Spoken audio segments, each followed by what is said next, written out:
ಸ್ಮಗ್ಲಿಂಗ್ನಲ್ಲಿ ಭಾಗಿಯಾಗಿರುವವರ ಮೇಲೆ ಕ್ರಮ ಆಗಲಿ.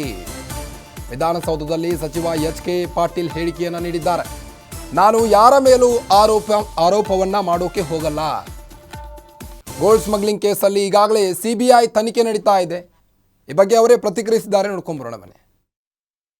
ಇವತ್ತು ಪತ್ರಿಕೆಯಲ್ಲಿ ಇಬ್ಬರು ಅಂತ ಹೇಳಿದ್ರಿ, ಈಗ 3 ಜನ ಅಂತ ಹೇಳಿದ್ದಾರೆ.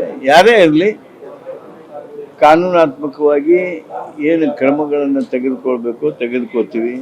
ಈಗಾಗಲೇ CBIದವರು ಆ ಪ್ರಕರಣವನ್ನು ಎನ್ಕ್ವೈರಿಗೆ ತೆಗೆದುಕೊಂಡಿದ್ದಾರೆ. ಏನು ತನಿಖೆ ನಡೀತದೆ, ಯಾರು ತಪ್ಪಿತಸ್ಥರದಾರ ತಪ್ಪಿತಸ್ಥರ ಮೇಲೆ ಕ್ರಮ ಆಗ್ತದೆ. ಬಿಜೆಪಿ ಅವಧಿಯಲ್ಲಿ ಈ ಗಣ್ಯರಾವು ಡೈರೆಕ್ಟ್ ಆಗಿರ್ತಕ್ಕಂಥ ಒಂದು ಸಂಸ್ಥೆಗೆ 12 ಎಕರೆ ಜಮೀನು ಮಂಜೂರು ಮಾಡಿದ್ದಾರೆ ಬಿಜೆಪಿಯಲ್ಲಿ. ಹಾಗಾಗಿ ಅವರಲ್ಲೂ ಕೂಡ ಪಾಲುದಾರಿದ್ದಾರ ಅಂತ ನಿಮ್ಮ ನಾಯಕರು ಈಗ ಆರೋಪ ಬಿಜೆಪಿ. ನಾನು ಯಾರ ಮೇಲೆ ಆರೋಪ ಮಾಡಕ್ಕೆ ಹೋಗೋದಿಲ್ಲ. ಈ ಒಂದು ಏನು ಸ್ಮಗ್ಲಿಂಗ್ ಆಗಿದೆ, ಈ ಸ್ಮಗ್ಲಿಂಗ್ನಲ್ಲಿ ಯಾರು ಕಾಣ್ರೋ ಅವ್ರ ಮೇಲೆ ಕ್ರಮ ಆಗಬೇಕು.